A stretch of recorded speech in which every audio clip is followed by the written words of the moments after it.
You know what most survival experts won't admit? The $500 tactical backpack and the $300 water filtration system aren't what's going to save you when everything falls apart. It's the 89-cent bottles sitting on the bottom shelf at your local grocery store that nobody's even looking at. I'm Marcus Chen, and I've been actively preparing for emergencies since 2011. I've lived through 3 major hurricanes, 2 extended power outages, and 1 situation that taught me the most expensive lesson of my prepping career. And today, I'm going to walk you through 23 items that cost almost nothing, but will be worth more than gold when you actually need them. Now, stick with me here because item number 19 is something you probably throw away this morning, but in the right situation, it could literally be the difference between survival and disaster. And I'm not exaggerating. Let me tell you what happened in February 2018. Ice storm hit our region, knocked out power for 13 days straight. Now, I thought I was prepared. I had the generator, I had freeze-dried meals, I had a water storage system, I had flashlights and batteries and all the gear you're supposed to have. You know what I ran out of on day 4? Trash bags. Sounds ridiculous, doesn't it? But here's what happens when you lose power for 2 weeks in the middle of winter. Your refrigerator becomes a biohazard within 24 hours. You're melting snow for water, which means you're dealing with dirty containers constantly. You can't flush toilets normally. You've got waste management issues. You're trying to keep your living space sanitary in freezing temperatures. Trash bags became more valuable than anything else I'd stockpiled. I ended up trading a full case of bottled water to a neighbor for a box of contractor bags. A case of water for garbage bags. That was my wake-up call. Preparedness isn't just about the big-ticket survival gear. It's about the mundane, overlooked essentials that actually keep you alive and sane during a crisis. The stuff that makes survival livable instead of just barely possible. So everything I'm sharing today comes from real experience, real mistakes, and real lessons learned the hard way. Here's what we're covering in this video. We're starting with preservation essentials, the items that keep food safe and extend your supplies when refrigeration isn't an option. Then we're moving into sanitation and hygiene, because disease kills more people in disasters than the actual disaster itself. After that, we're diving into multi-purpose tools that solve a dozen problems with one simple item. And we're finishing with barter goods, the items that become currency when money doesn't matter anymore. Every single item on this list costs less than $5. Most are under $2. And I'm going to tell you exactly how much to stockpile, how to store it, and why it matters. By the end of this video, you have a complete shopping list that won't break the bank, but will give you real security. Let's get into it. First item, and this is foundation level, salt. Plain, ordinary table salt. You can grab a 26-ounce container for around 89 cents at most grocery stores. Now, before you think this is obvious and tune out, I need you to understand something. Salt is not just a seasoning. Salt is one of the most versatile survival items in existence, and it's been considered valuable for literally thousands of years. The word salary comes from salt because Roman soldiers were partially paid in salt. That's how critical this substance has been to human survival. Here's what salt actually does. It preserves meat and fish without refrigeration, which means when your freezer stops working, you can save your protein. It preserves vegetables through pickling and brining. It's essential for making jerky. You can clean and disinfect wounds with salt water when medical supplies run low. It prevents infection. You can brush your teeth with salt when toothpaste runs out. It melts ice on walkways, preventing injuries. You can use it to remove blood stains from clothing. It extends the life of your clothes by preventing mildew and damp conditions. And in extreme situations, salt helps your body maintain electrolyte balance, which is critical when you're under physical stress. The beautiful thing about salt is it never expires. Never. You can store it for decades if you keep it dry. Store it in airtight containers, keep it away from moisture, and it'll outlast you. I'm not talking about grabbing one extra container. I'm talking about 25 to 30 pounds minimum. It's cheap, it lasts forever, and when you need it, you'll need a lot of it. Item number 2 is white distilled vinegar. You can get a gallon jug for around $2.50 to $3. Vinegar is one of those miracle substances that does way more than most people realize. It's a powerful cleaning agent that kills bacteria, mold, and viruses. It's a natural disinfectant for surfaces and tools. It preserves food through pickling, which extends your food supply indefinitely.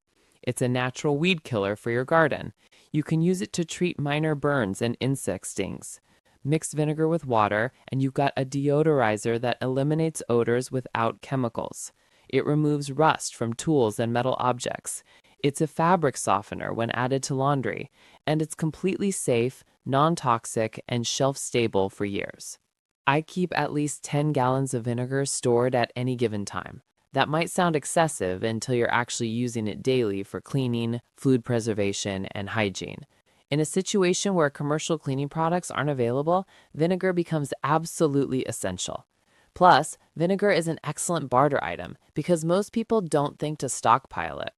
When someone's living in unsanitary conditions and desperately needs to clean their space, that gallon of vinegar you paid $3 for becomes incredibly valuable.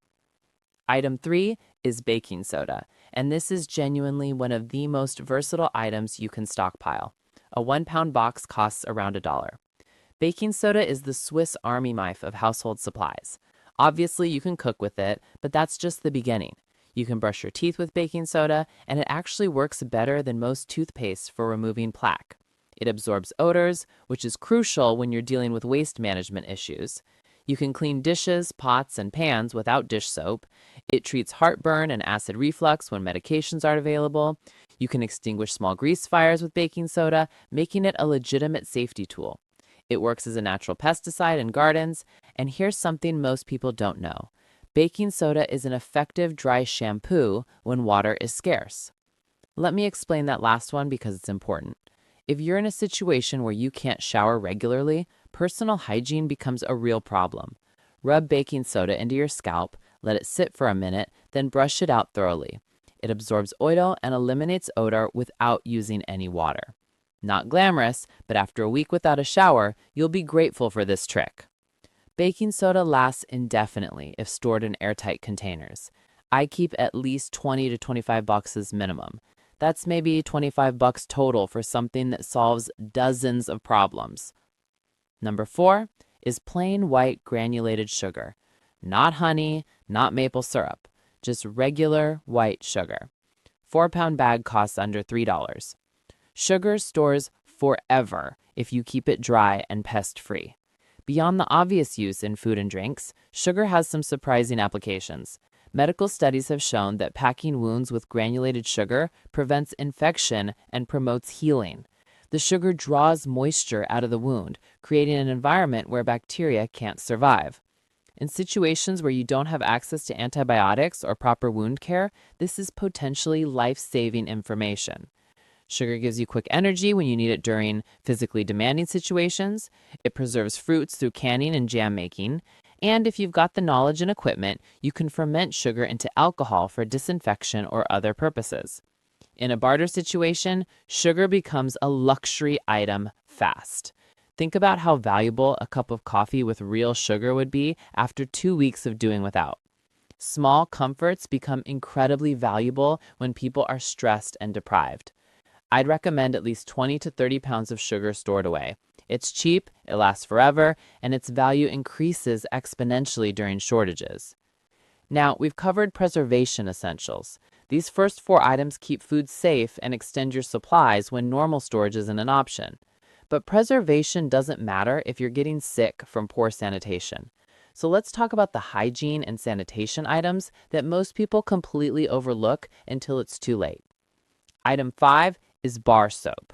Not liquid body wash, not hand soap pumps. Bar soap. You can get a bar for around $1 or less. Most people use liquid soap these days, and that's fine for normal life. But for storage, bar soap is superior in every way. It lasts longer than liquid soap, it takes up less space, it doesn't require plastic containers, it has an indefinite shelf life if kept dry, and it's more versatile. Soap is critical for disease prevention. In disaster situations, more people die from disease and infection than the actual disaster. Staying clean isn't a luxury, it's survival. Contaminated hands spread illness. Unwashed wounds get infected. Poor hygiene leads to rashes, fungal infections, and serious health problems. Bar soap also has other uses. You can grate it to make laundry detergent. You can rub it on stuck screws and nails to lubricate them. You can even use it to mark surfaces for cutting or measuring. Get unscented soap if possible, because scented varieties can irritate sensitive skin and attract insects in outdoor situations. I'd suggest at least a dozen bars per person in your household, probably more. That's maybe $15 for a year's supply of something absolutely essential. Number 6 is plain household bleach. A gallon costs around $4 to $5.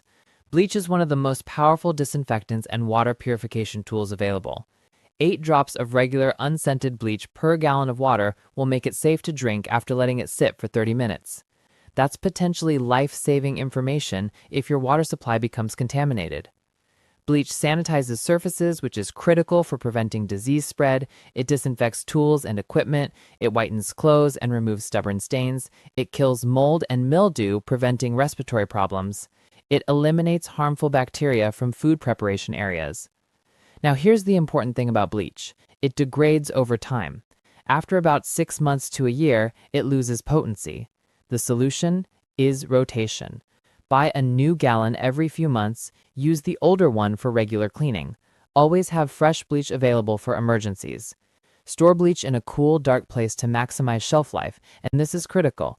Only buy plain bleach. Not scented, not splashless, not color safe. Those additives make it unsafe for water purification. Regular, unscented, sodium hypochlorite bleach only.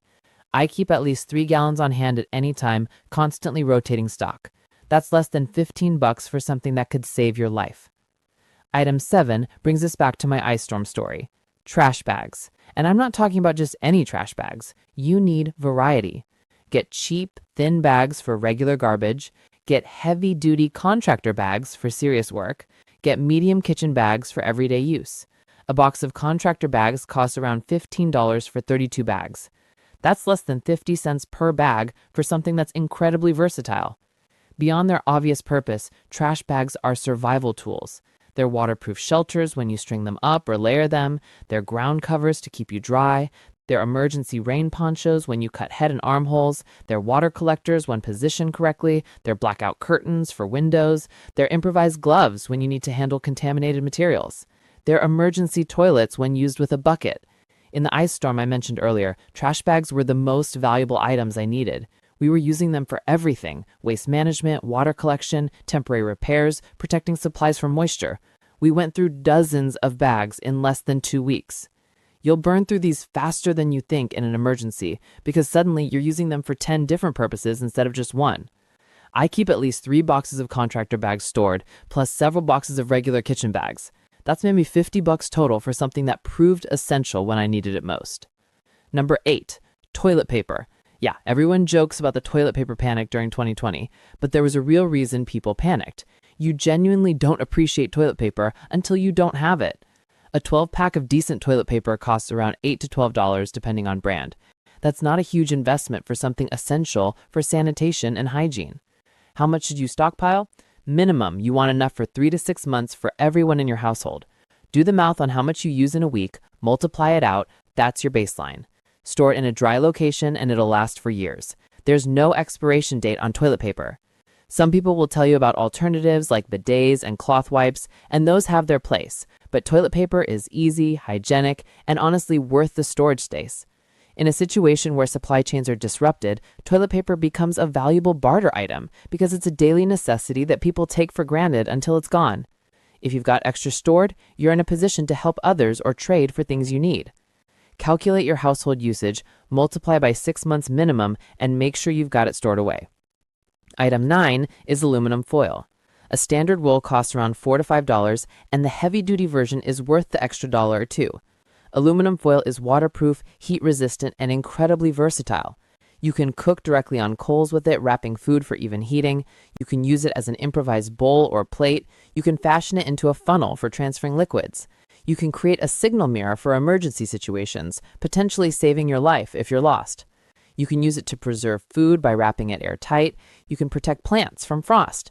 You can even sharpen scissors by cutting through folded aluminum foil multiple times.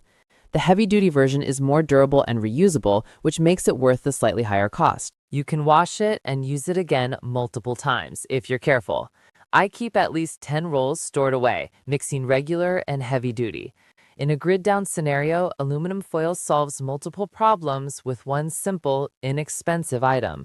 It's lightweight, stores compactly, and lasts indefinitely on the shelf. Number 10 is plastic wrap. Similar price point to aluminum foil, but it serves different purposes. Plastic wrap creates airtight seals for food storage. It protects wounds when you need to keep bandages dry, which is important for preventing infection. It waterproofs items like electronics, documents, or matches. It helps preserve food without refrigeration by sealing out air and moisture. You can even use it as an emergency greenhouse cover for plants, extending your growing season. It's lightweight, takes up almost no space, and stores indefinitely. Not the sexiest prep on this list, but you'll want it when you need it. I keep at least 6 to 8 rolls. That's maybe $20 for something that solves specific problems aluminum foil can't handle. All right, we've covered preservation and sanitation. Now let's talk about the tools and supplies that give you the ability to actually do things, fix things, build things, solve problems. These next items are force multipliers that make everything else more effective. Item 11 is duct tape. The running joke is that duct tape fixes everything, and while that's not technically true, it's not far off either. A roll of quality duct tape costs around $6 to $8. The key here is getting the good stuff. Cheap duct tape falls apart and doesn't stick well. Get name brands like Gorilla Tape or 3M. It costs more, but it actually works.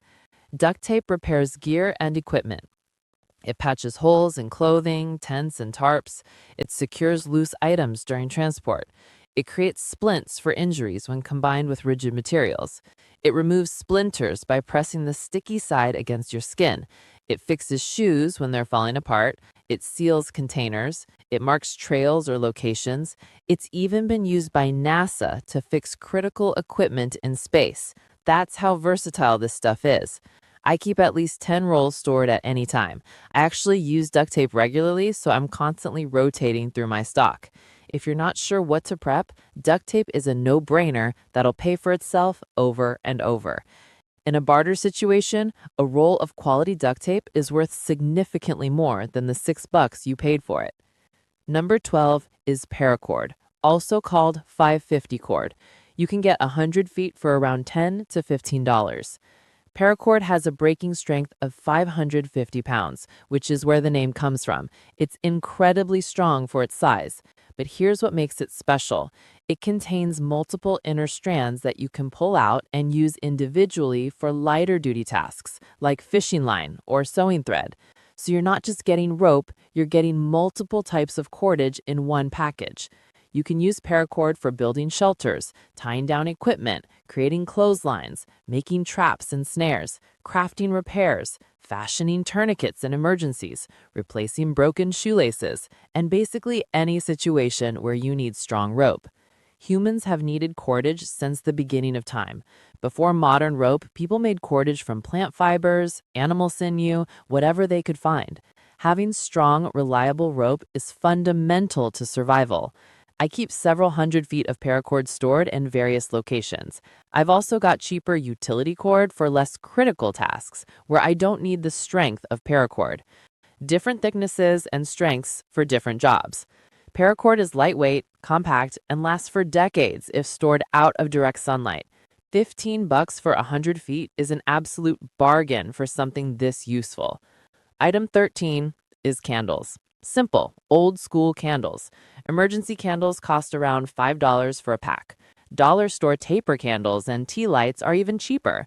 Candles provide light, obviously, but they also provide heat in small spaces, which can be critical in cold weather. You can cook with candles in a pinch with the right setup. They help with navigation in complete darkness, and honestly, they create a psychological sense of normalcy during stressful situations. Don't underestimate that last point. Mental health matters in emergencies. Candles store forever if you keep them out of extreme heat. I've got candles that are over a decade old and they burn just fine. Mix up your candle types. Get long-burning pillar candles. Get tea lights for smaller spaces. Get emergency candles that are specifically designed for disaster situations. Different situations call for different solutions. Sometimes you need a candle that'll burn for 12 hours straight. Sometimes you need a small flame for just an hour or two. From a barter perspective, when someone's been sitting in the dark for a week, a candle is worth significantly more than the dollar or two you paid for it. Light is valuable. Warmth is valuable. Hope is valuable. Number 14 is matches. Not just any matches, though. You want strike anywhere matches if you can find them, which are getting harder to locate. And you definitely want waterproof or storm matches. A box of waterproof matches costs around $6 to $8 for about 25 matches. That seems pricey per match, but these things will light in wind, rain, and snow. They're worth it. Regular matches are fine too for backup. Buy them by the box at dollar stores. They're cheap, they work, and they're easy to store. Matches don't take up much space, they last for years if kept dry, and they're foolproof fire-starting tools that require zero skill to use. Even if you've got lighters, ferro rods, and all the fancy gear, matches are a reliable backup. Fire is fundamental to survival. It provides warmth, cooks food, purifies water, provides light, and boosts morale. You want multiple ways to start fires, because relying on one method is dangerous. I keep both waterproof and regular matches stored in multiple locations. Redundancy matters when it comes to something this critical. Item 15 is disposable lighters. Classic Bic lighters specifically. You can get them for $1 or $2 each, sometimes less in bulk. Lighters are compact, reliable, and work in conditions where matches might struggle. A single lighter provides thousands of lights before running out. They're windproof if you shield the flame properly, they're reusable until the fuel runs out, and they're intuitive to use. Here's my approach to lighters. I buy them by the dozen and scatter them everywhere. Bug out bag, get home bag, every vehicle, every room of the house, jacket pockets, toolboxes. They're so cheap and so useful that there's no reason not to have 30 or 40 of them tucked away in various locations. In a barter situation, a working lighter is incredibly valuable to someone who doesn't have one. Fire starting capability is something people need daily in survival situations. The beauty of lighters is they're maintenance-free until they run out. No practice required, no skill needed, just instant fire. Number 16 is Ziploc bags and storage bags in various sizes. A box of gallon-sized bags costs around $4 for 40 bags. That's 10 cents per bag for something incredibly versatile. Ziploc bags keep food fresh without refrigeration. They organize small items. They waterproof important documents like birth certificates, medical records, and identification. They store seeds for gardening. They protect electronics from moisture. They can even be used as improvised ice packs when filled with cold water and frozen. The freezer bags are worth getting because they're thicker and more durable. You can wash and reuse them multiple times if you're careful. Some people reuse Ziploc bags 10 or 15 times before they wear out. Get multiple sizes. Sandwich bags, quart bags, gallon bags. If you can find 2-gallon bags, get those too. Each size serves specific purposes. These bags are space efficient to store, they last indefinitely, and you'll find yourself reaching for them constantly in any emergency situation. I probably go through a box of bags every couple months just in normal life, so having extra stored makes practical sense. Item 17 is safety pins. You can get a container of assorted safety pins worth $2 or $3. Safety pins repair clothing without sewing, which is important when your clothes are taking more wear and tear than usual. You can create improvised fishing hooks by modifying safety pins. They hold bandages in place better than tape in some situations. They organize small items together. You can fashion them into zipper pulls when zippers break. They serve as emergency fasteners for just about anything. They're tiny, they weigh nothing, they never expire, and they're surprisingly useful. This is one of those items that seems insignificant until you desperately need one and don't have it. Buy a few containers in various sizes and throw them in your storage. That's maybe $10 for something you'll be grateful to have. Number 18 is batteries. A pack of AA or AAA batteries costs around $10 to $15 depending on brand and quantity. Batteries power flashlights, radios, headlamps, and dozens of other critical devices. When the power goes out, batteries become essential for maintaining communication, navigation, and safety. Here's the key with batteries. Don't just buy one size. Look at every battery-powered device you own that you might use in an emergency. Flashlights, radios, headlamps, lanterns, weather radios, medical devices. Write down what battery types each one uses, then stock accordingly. I actually keep a spreadsheet with all my devices and their battery requirements, so I know exactly what. That might sound excessive, but when you need batteries at 2 a.m. during a power outage, you don't want to discover you've got the wrong size. Also, lithium batteries are worth the extra cost for long-term storage. They have a shelf life of 10 to 15 years compared to 5 to 7 years for alkaline batteries. For devices you don't use regularly but need in emergencies, lithium is the way to go. Calculate your needs based on actual devices, not just random battery purchases. Be strategic about it. Item 19. This is the one I promised would surprise you. Chapstick and lip balm. You can get a stick for around $1 or $2. Your lips are some of the most sensitive skin on your body. When they get chapped and cracked, it's not just uncomfortable, it's a potential entry point for infection. Chapped lips can make it difficult to eat or drink, they crack and bleed, they heal slowly without treatment. In cold, dry, and windy conditions, lip damage happens fast. Lip balm is small, lightweight, and lasts for years. But here's where it gets interesting. Lip balm has uses beyond just lips. You can use it as a fire starter because the petroleum base is flammable. You can use it as a lubricant for small items like zippers or tools. You can protect minor cuts with it. You can prevent blisters on your feet by applying it to pressure points. You can use it as a moisture barrier in various situations. In the barter situation, luxury items like lip balm become surprisingly valuable. Small comforts matter when people are stressed and uncomfortable. Someone dealing with painfully chapped lips will trade valuable items for relief. Stock up on these. Get a couple dozen and scatter them in bags, pockets, and storage containers. They're cheap, they last forever, and they solve a specific problem that can become genuinely painful. Number 22 is paper products, specifically paper towels, napkins, and paper plates. A roll of paper towels costs around $2. A pack of paper plates is maybe $4. Now, these are not long-term survival items, but they're incredible for short to medium-term situations. Here's why. In an emergency where water is scarce, the last thing you want to do is waste water washing dishes. Paper plates are used once and disposed of. Same with paper towels and napkins. They preserve your water supply for drinking and cooking. Beyond their obvious use, paper products work as fire starters, wound coverings, improvised filters, and cleaning supplies. They maintain some level of normalcy and comfort while dealing with a crisis, which matters more than people realize. I'm not saying stock hundreds of paper plates, but having enough for a few weeks can make a difficult situation significantly more manageable. It's about maintaining sanitation without consuming precious resources. Calculate usage for your household, figure out what a few weeks looks like, and store accordingly. It's inexpensive and takes up minimal space. Item 21 is rubbing alcohol, also called isopropyl alcohol. A bottle costs around $2 to $3. Rubbing alcohol disinfects wounds and prevents infection. It sterilizes tools and equipment. It cleans surfaces better than water alone. It removes adhesives and sticky residues. It works as a fire starter in emergencies. It can be used as fuel for alcohol stoves. It's a key ingredient in homemade hand sanitizer. This 70% concentration is actually more effective for disinfection than 91% because the water content helps it penetrate bacterial cells more effectively. For wound care, 70% is what you want. For other uses like cleaning electronics or fire starting, 91% works better because it evaporates faster and contains less water. I keep both concentrations stored, maybe 6 bottles of 70% and 3 bottles of 91%. That's less than $20 for something essential.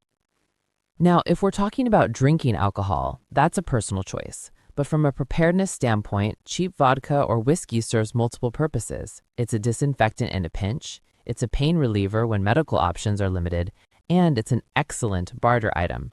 People in stressful situations often want something to take the edge off. Alcohol has been a trade good throughout human history for exactly that reason. I'm not advocating alcoholism, but having a few bottles of cheap liquor stored isn't a bad idea from a barter perspective. Number 22 is petroleum jelly. A large jar costs around $3 to $4. Petroleum jelly protects skin from wind, cold, and moisture. It prevents chafing during physical activity. It treats minor burns by protecting damaged skin. It works as a lubricant for tools and equipment. It's an excellent fire starter when combined with cotton balls. You can use it to prevent rust on metal tools. It even removes makeup or adhesive residues. In survival situations, petroleum jelly helps prevent a lot of minor injuries that can become major problems. Chafing, blisters, cracked skin, these things seem minor until they get infected or make it difficult to function. A large jar lasts a long time and stores indefinitely. I keep at least 3 jars stored away. That's maybe $10 for something that solves multiple problems. Item 23, the final item on this list. Hand sanitizer. You can get a large bottle for around $3 to $5. Hand sanitizer kills germs when soap and water aren't available. It reduces disease transmission, which is critical in emergency situations where medical care is limited. It's convenient and fast when you need to clean hands quickly. And because it's alcohol-based, it works as an emergency fire starter. The 2020 pandemic taught everyone the value of hand sanitizer. Store shelves were empty for months. People were making their own with rubbing alcohol and aloe vera gel. In any situation where water is scarce or contaminated, hand sanitizer becomes essential for maintaining hygiene without consuming water. Disease prevention is life-saving preparedness. I keep several large bottles stored, plus smaller travel-size bottles scattered in bags and vehicles. It's cheap, effective, and lasts for years if stored properly. All right, there you have it. 23 items that cost almost nothing but provide real security when you need them most. Now, let me be clear about something. None of these items by themselves is going to save your life. Preparedness isn't about having one magic item or one perfect plan. It's about layered redundancy. It's about having multiple solutions to the same problem, so if one thing fails, you've got backups. It's about building up supplies gradually over time, so when something happens, you're ready without panic buying. The beauty of this list is every single item costs less than $5. Most are under $2. You don't need to make special orders or drain your bank account. Just add a few items to your regular shopping trips each week. This week, grab extra salt and sugar. Next week, pick up candles and matches. The week after that, grab duct tape and paracord. Before you know it, you've got a solid stockpile without ever feeling financial strain. Now, I want to address something that comes up whenever we talk about stockpiling. Some people worry about being selfish or hoarding. Here's my perspective. There's a massive difference between being prepared and being a hoarder. Hoarding is accumulating stuff without purpose or organization. Preparedness is intentionally gathering supplies you might need, storing them properly, rotating stock, and having a plan. When you prepare ahead of time, you're actually helping everyone. You're not part of the panic buying crowd when disaster strikes. You're not depleting resources others need in the moment. You're taking care of yourself and your family, which means you're not a burden on emergency services or community resources.